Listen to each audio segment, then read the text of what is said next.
Before the Ottomans, before the Seljuks, a name echoed across the vast Eurasian steppes. A name that would define a people and inspire empires for centuries to come. The name Turk. This is not just the story of a nomadic confederation. It is the story of the first state in history to bear that name. Legend speaks of their origins in myth, of a lone boy saved by a she-wolf in a desolate swamp, whose descendants would emerge from a sacred mountain cave as master blacksmiths. But their real story begins not in myth, but in the fires of rebellion, led by two visionary brothers, Bumin and Istemi. Together, they would rise from servitude to forge a colossal empire stretching from the shores of China to the Black Sea. In the mid-6th century, the steppes were dominated by the Rouran Khaganate. Among their vassals was the Ashina clan, renowned for their mastery of metalworking. Their leader was a man of ambition and strength named Bumin. Proving his worth, Bumin crushed a rebellion on behalf of his Rouran overlords. As a reward, he made a bold request: the hand of the Rouran Khagan's daughter in marriage. The response was a fatal miscalculation. The Khagan replied with scorn.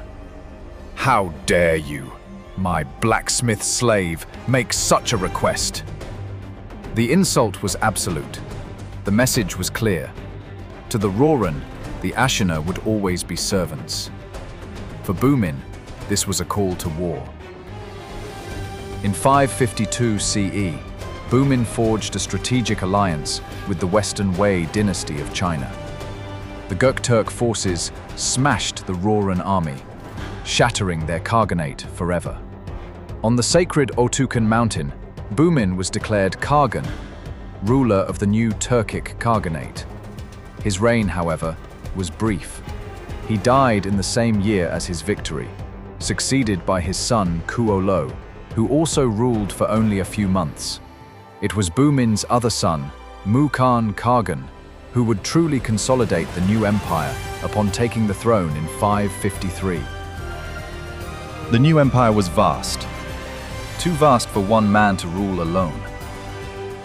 Here, a system of genius was established.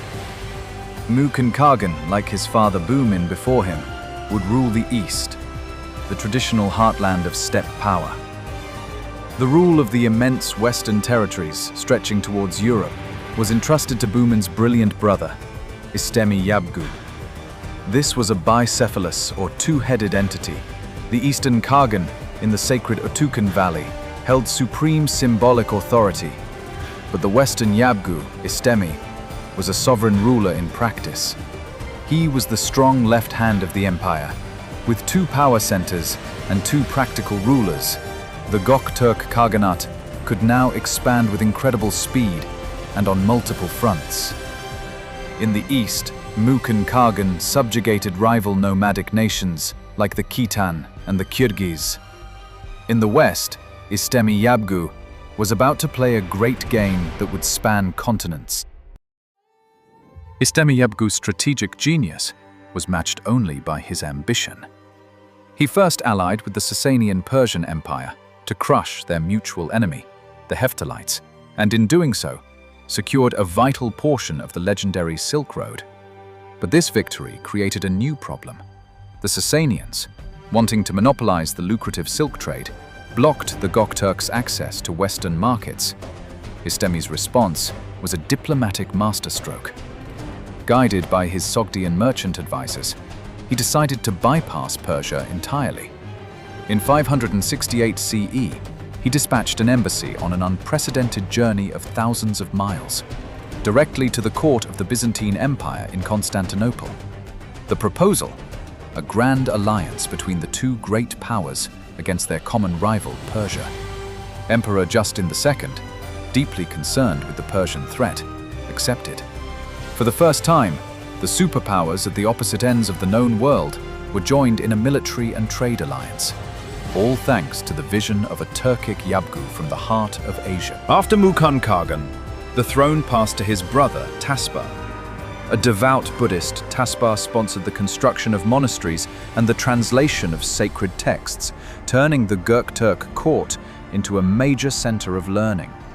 But upon his death, in 581, his decisions ignited a succession crisis that would tear the empire apart.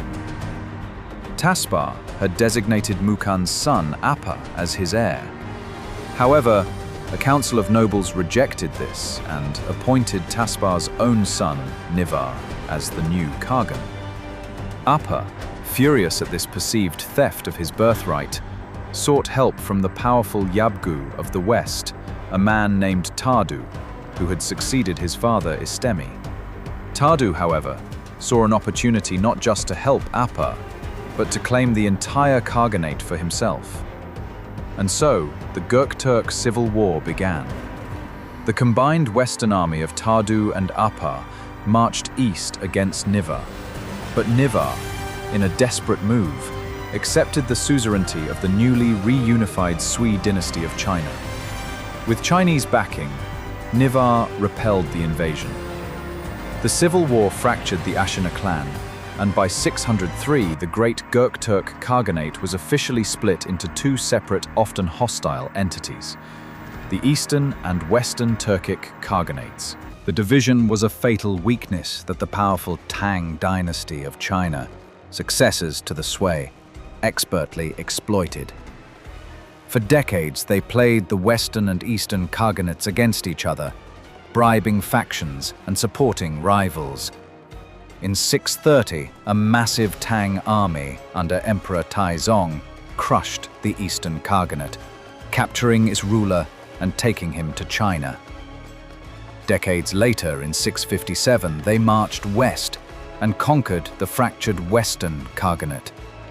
For the first time, the heirs of Bumin and Istemi were subjects of a foreign power. This period was remembered with shame. An ancient Turkic inscription would later lament how their bey-like sons became slaves and their lady-like daughters became servants. But the spirit of the Göktürks was not broken. In 679, a rebellion erupted. Though it initially failed, a leader named Ilterish gathered the remnants of the Turkic tribes, escaped into the Gobi Desert, and launched a war of independence. By 682, he had established the Second Turkic Khaganate. From the Yinshan Mountains, his war-hardened army reconquered the Turkic heartland, a stunning rebirth of their lost empire. The Second Khaganate too would eventually fall, replaced by a confederation of its own vassals, the Uyghurs. But the legacy of the Göktürks was eternal. They were not just conquerors, they were state builders. Most importantly, they gave a name to a people. They were the first to use the word Turk as the official political name of a state. They took a tribal identity and forged it into an imperial one, cementing it forever onto the pages of world history.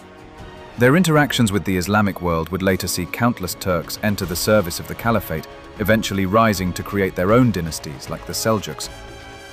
The Seljuks, the Ottomans, and all Turkic nations that followed owe their very name to the vision of two brothers, a blacksmith and a diplomat, who dared to defy an empire and forge their own. Thank you for watching Turkish History Unveiled. If you wish to journey deeper into history, subscribe now for more untold stories.